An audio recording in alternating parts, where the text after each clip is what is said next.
Hello, and welcome to Steps on How to Work with Expired Listings. My name is Rick Suarez, and I'm a licensed real estate broker. I've been in the business since 1991. I am also a licensed real estate instructor. Now, in this lesson, we're going to learn the basics on how to work expired listings. First thing we're going to learn is why are we going to work with expires listings? Well, first of all, it's a target marketing. It is a great way to grab new leads. You have an owner that is willing to sell, and you have an owner that is already have agreed to pay the commission. Now, how to find them? Well, the best way is to do an auto search in the MLS in the main dashboard featuring expires. Only select the properties that have the following characteristics. You need to be sure you're searching for the right property. Make sure it's not an REO property. If you go after REOs, they have their own brokers. They're not going to give you the listing. Make sure it's not a short sale. That's not a business to try to get into. That is something that usually we fall into because short sales does take a long time. And make sure that there is no owner agent. So those are three categories that you must be sure that when you're looking for expired listings, none of those apply. In other words, they're each no's. It is always best to select several areas around your house. And when I mean by areas, I mean by entire townships, right? 6 miles by 6 miles. Check several. Get 6, get 8. Get a nice area around your house, right? Not every day you're going to get a bunch of them. Some days you get 1, some days you get 2, some days you get 4, some days you get 10, some days you get 20. It depends. Every day is going to be different. But what does happen is that every day there's always at least 1. And that's the great thing, that you're always building up your inventory of prospects that you're following. Always go back 1 day. You should always be looking at 1 day, just 24 hours and nothing else. If you miss a day, of course, if you only work this Monday to Friday, which should be the only time you should be working it, don't do the weekend. Come Monday, then obviously you're going to do 3 days. You're going to do Saturday, Sunday, and then whatever happened on Monday. Never, when you are looking at the expires, never always make sure that you look at the history and only select A through X. In other words, it was active and now it's expired. That is what you need to focus on.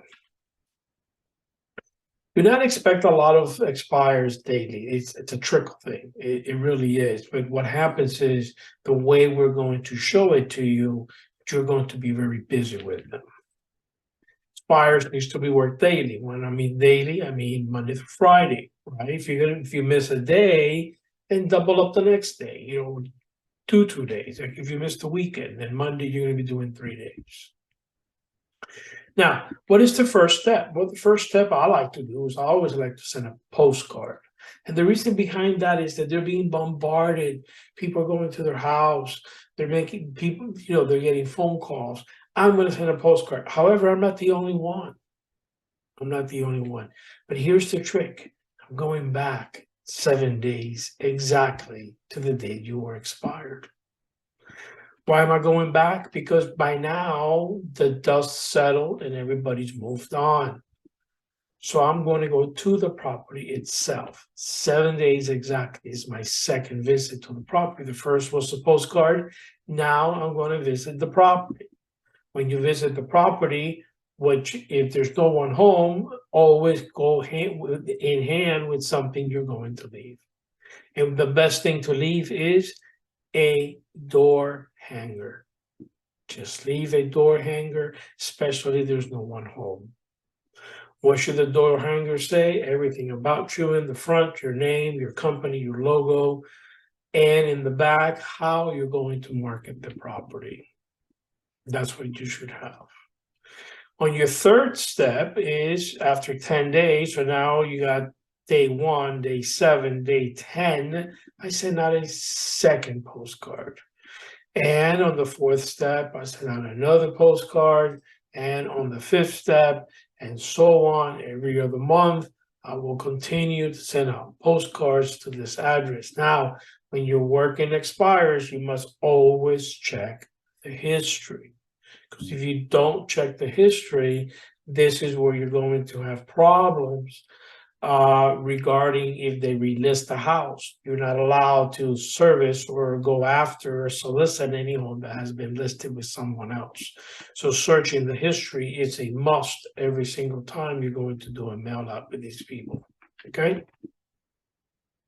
Now, let me show you the steps, the actual steps themselves. I'm going to open up here another website.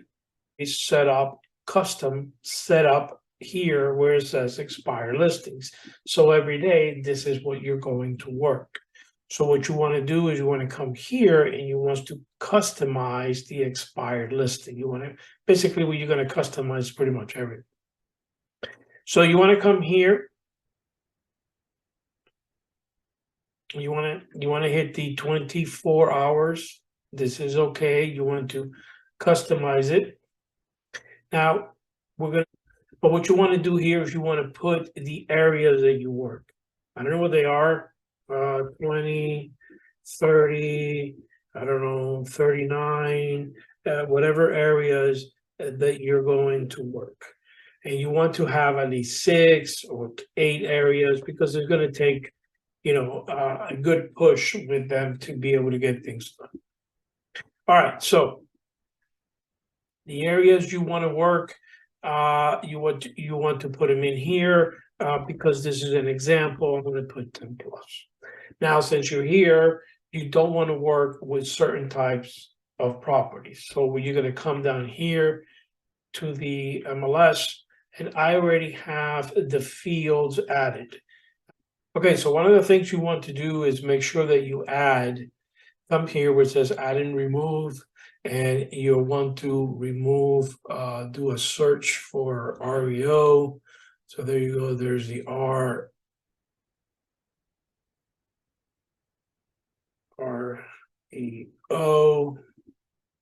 and you want to add it, and then you want to add short sale. There it is right there. You want to add it, and then the last one you want to add is owner agent. You want to add owner agent. Where'd it go? There it is right there. You want to add all 3. These are the 3 that you need to make sure that they're marked to no. Now you go back, and I have already marked them, but you want to make sure that they're marked to no. So they'll be yes, or they'll be blank. Actually, they should be like this when you got them. And what you want to do is make sure you have them set to no. Because you definitely don't want to be dealing with an owner agent. I mean, the guy owns the house. Why is he going to hire you to sell the house? You don't want to deal with a short sale. That's one of those things that we'll have another entire video on. And REOs is another video that we're also going to do, but this is not today. So you don't want those 3. So you want to make sure they're out. And once you get them out, you're going to save. And now it already come up with 45 because I had already done the search before. So I'm going to pick 45. Now it's a lot because this is all the zones that I work. I mean, this is all the zones that the MLS gives us. So it's just quite a few. And then what I'm going to do, I'm just going to sit here and I'm going to pick just a number of properties. I'm going to pretend it was just a lot less properties than what we see here. So I'm going to get rid of the rest. So I'm going to hit refine, hit narrow. So I'm going to pretend these are the properties that came up as opposed to the 45. Oh, look, I got a total of how many these are. So here is the first step in eliminating these properties. Number 1, notice how this one says A to A. That means to put it back on the market. The only ones that I want is this one right here. You see where my the mouse is, A to expire. Do you want that one? You don't want this one because they already withdrew. So if they withdrew, what makes me think they want to sell? I don't. I want this guy. I want the one that had it on the market and it expired, and the agent was so dumb that he actually let it expire. Right? The agent just let it go. A smart agent would have never have done that. Would have gone in the system, would have made sure they extended it, would have got an extension with the seller, and none of this would have happened. But now they became an expired, so now they became fair game for anybody who wants to go after them. So in this scenario, I'm going to go after. This is what working expires is all about. So I'm not going to pick them all because this is just an example. So, well, let's just pick them all. So I would have gone this far. So then what we do, we're going to refine and we're going to narrow it. And now we're done with the properties that we want. The next step that we need to do is we need to search the history. Rick, it's telling us right there is when active to expired. Yes, but you don't know if then they, within that time that it expired at midnight to now, you don't know they went back active. So we have to recheck them. And this is one of the things about expires. You can't do anything with them unless you're actually checking them. And that's the whole point. You have to have a system that you could check them every single time. All right, so let's just move on. And let me show you how to check them. So you want to click here and you want to click where it says history. It's already there, but it could have been in the listing. Let's say history. And look, the very first one went back. See it here, active to expired. That's what happened. And they put it back active. So this is why you must always check the history. So all I'm going to do is just unselect it right here. Then I'm going to go to the next one. And there it is, expired, expired, active to expired, active to expired, active to expired. Oh, I don't want that one either. That one went back active. Active to expired. And I don't know what this is. This looks active. Oh, this looks like they're still trying to rent it out. I'm not interested in it. So then we go back and we're going to narrow down some more. And now we finally have it to the properties that I'm going to do my first postcard mail out. At this point, what I would do is you need to print this and I date it. Today's date happens to be 1/3 of 2023. Happy New Year to everybody. So then I date it 1/3 of 23 and I simply put it away because in 7 days, I'm going to pay a visit to these people, right? That's the next step. Every day you do the step that you're supposed to do, and you'll see how busy you are every single day, right? Because the idea is you're supposed to be working everything. REOs, you're supposed to be working distressed properties, expires, for sale by owners, fear of influence, and we'll walk you through all that. Right now, we're focusing on expires, and here we are. So now, you could either do a mailing list with this, so you could do a label. However, because these are expires, they change all the time. So I'm not going to do a mailing list, right? So what do? I still have to do the actual labels, but I'm not doing a list. In other words, I'm not going to do it in a spreadsheet, write them down, write their names. I'm not going to do any of that because, again, I don't know if tomorrow or right now, as we're speaking, they're being relisted. Right now, I just want to get it done as quickly as possible. So I like using IMAP. I have IMAP right here. And then I would have printed this so that I have all their, what is this, MLS numbers. So then I go to IMAP. And here's IMAP. And you got to make sure, because you're going to be probably on tax search, make sure you are on MLS search, the county you're in, right? This is all available MLS listings. And then you have to change this. See how it says listing number? We're going to change them all to listing number, every single one of them.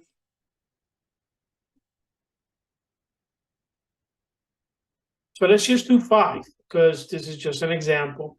So here you want to write or. If not, you won't be able to get it. And then all you do here is you write the listing number. So I'll speed up the recording. So now I'm finished putting all the REOs. I'm going to do a search. And there they are. There are all the properties. I only did 5. I didn't do the entire 9. This is just an example. So you see how mailings are done. And look, here you go. Create mailing labels. And voila. And that's it. If I like sending it to the owner's address. So one of the things I love is when a homeowner does not live here. Because a lot of people are not going to target that person. But I will. I'm going to be all over them. I want to continuously be sending them stuff until they tell me, until we talk, and they tell me they don't want nothing to do with me. And then that's fine. All right, so here, owner name and owner address is important because you want it to go to where the owner is living. Also, Avery 5160 is the #1 stock for labels. You can choose whichever one you want. Just make sure that it's here. If not, like myself, I have a generic one and I always have to fine tune it. I have to, go up 16 and go to the right 1/8. So you could play with it so it comes up perfect. If you have a generic one, that's fine. And I love this feature right here where it says skip to label. So let's say you printed 5 yesterday and you have a sheet that has 30 labels. So how do you get to continue on the next one? Well, this one right here helps you with that. Skip to label row, let's say 3 and column number 2. This means it's going to move and start at a different location. So right here, I'm going to hit generate mailing labels. Here it is. As you can see, I do a lot of mailing labels here. So I'm going to click here. I'm going to show you this is what I moved. Here's what I moved. 3 rows down, 2 to the side. Why? Because I'm pretending that I had already used the ones on top. Then you simply print it and you have to send out a postcard. Now the question is, what are you going to send out? What kind of a postcard are you going to send out? Well, you could do a search and find, there's Vistaprint here.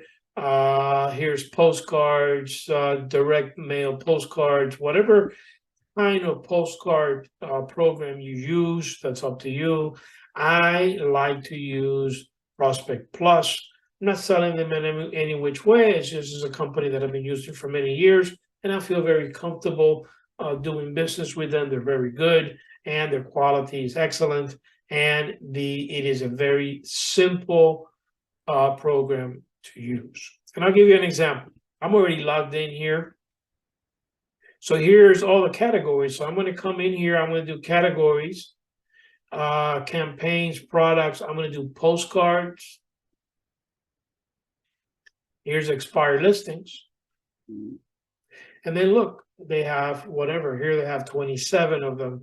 Get more listings, expired listings, 7 postcards. So you could just pick any. So let's just pick this one. Let's just get started here. And I don't like, you could do standard. It is a little cheaper. It's like 5 cents cheaper. But my Lord, this one is the way to go. Get the big one. Get the big one. First class mail, no, you're going to ship it to you, right? Because you're going to ship it to you and then you're going to send it out to whoever the customer may be or your future client. Paper option is the best. And you don't have to do, 100, you can do 50, right? You can do 50. Well, I haven't selected template. You could do 50. We'll see the price is going to change, $23.50. And the reason I do 50 is because I choose several, right? Because I'm going to do another mail out to the same person. So I'm not going to send the same postcard. So I'm always trying. I do 50 here, 25 of this, 25 of that. And as I go forward, I just keep changing it. So for this example, let's say I choose 50. I'm going to choose this one right here. I'm just choosing this one out of generic thing just to show you how easy this is done. This will be the front. I'm just going to the back. I can pick whichever one I want. I'm going to pick this one. And it's just a 1, 2, 3. There, now it's going to plug in all my information. This is my information here. This is my logo. And of course, I've already uploaded it. I already did this once before. But once it saves it, it'll bring it over for any property that you have. And then you simply go to next, and next is going to be the back, and there you go. It's a beautiful thing. You have everything there. And the only thing missing here is my QR code, which it always asks me for. And there it is. There's my QR code, and there it is. So you scan it, you actually get my business card. Now it's ready to go. And that's it. Here you have the 50. There's the front. Here is the back. Here is the quantity, $23, and it's being sent to me. I put final proof. I have my payment, and they'll send it over to the address that I have selected, and they'll just send it over to me. It'll be in my house in 3 or 4 days, and I continue the process on a continuous basis. I hope this has been very helpful. It's nothing but consistency, and there's nothing else. If you keep at it, everything will turn around. Just be a drip method, drip method, drip method. 2 cards here, 5 cards there. Before you know it, you're all over the place. You just haven't even figured it out yet. And then you're going to have a bigger thing. Now you have listing presentation. And that will be in another video. Thank you very much. The best of luck to you and yours, and much success in your real estate business.